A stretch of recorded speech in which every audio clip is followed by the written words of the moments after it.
Ever found yourself trapped in a cycle of negative thoughts, making a mountain out of a molehill? You might be catastrophizing. This is a psychological phenomenon where you think about the worst possible outcome, even when it's highly unlikely. It's like standing at the foot of a hill and seeing a colossal mountain. Catastrophizing can take two forms. First, you might predict a disastrous outcome. For instance, if you're waiting for a callback after a job interview and you start thinking you've failed.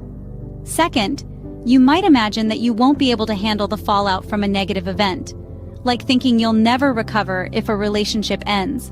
This kind of thinking can be incredibly harmful to your mental health, leading to unnecessary stress, anxiety, and even depression. It's like carrying the weight of 1,000 hypothetical worlds on your shoulders. But don't worry, catastrophizing is a habit that can be broken, and we're here to help you do just that. Catastrophizing isn't just a harmless habit, it can have serious consequences on your mental health. Now let's peel back the layers on this. Catastrophizing can lead to heightened anxiety, as it often involves expecting the worst outcome in every situation. This constant state of worry and fear can be incredibly draining and can trigger anxiety disorders. Also, catastrophizing can also pave the way to depression.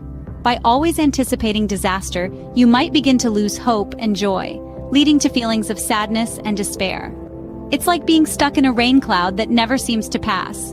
Stress, another unwelcome companion of catastrophizing, can take a toll on your physical health too. Chronic stress can lead to problems like heart disease, high blood pressure, and a weakened immune system, but it doesn't stop there. Catastrophizing can also affect your relationships and overall quality of life.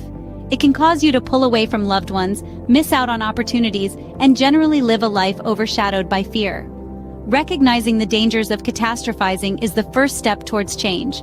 And remember, change is not only possible, but it's also within your reach. So, how do you break the habit of catastrophizing? It's all about challenging your thoughts. Here's where cognitive restructuring comes into play. This process involves identifying and disputing irrational or maladaptive thoughts, known as cognitive distortions, such as catastrophizing. It's like being your own detective, catching these thoughts as they occur, and then challenging them. Mindfulness is another effective tool. It's about being present in the moment, not letting your mind jump to worst-case scenarios. It's like hitting the pause button on your brain's doom-filled projections and instead focusing on the here and now. And then there's meditation, a practice that helps quiet the mind and reduce anxiety. It's like a soothing balm for a brain stuck in catastrophizing mode, allowing you to hit the reset button on your thoughts. These strategies work towards one goal: managing negative thoughts. Remember, it's not about eliminating negative thoughts completely, but learning how to manage them. Now that you know how to stop catastrophizing, what should you do instead? Well, the key is to channel that energy into more productive and positive avenues. One such avenue is positive self-talk. Instead of focusing on worst-case scenarios, encourage yourself to view situations in a more balanced and realistic light. Another effective strategy is to engage in problem solving. When you're faced with a challenge, rather than spiraling into a pit of negative thoughts, brainstorm practical solutions. This approach not only distracts you from catastrophizing, but also empowers you to take control of your circumstances. And let's not forget resilience. Building resilience helps you to bounce back from setbacks and cope better with stress. It's like having a mental and emotional shield against life's curveballs. Remember, these strategies are not overnight fixes, but require practice and patience. It's a journey, not a sprint. Start small, be consistent, and gradually, you'll notice a shift in your thinking patterns. Switching your mindset from catastrophizing to problem solving can make a world of difference. So let's start making that difference today. Catastrophizing can feel like a never-ending cycle, but it doesn't have to be.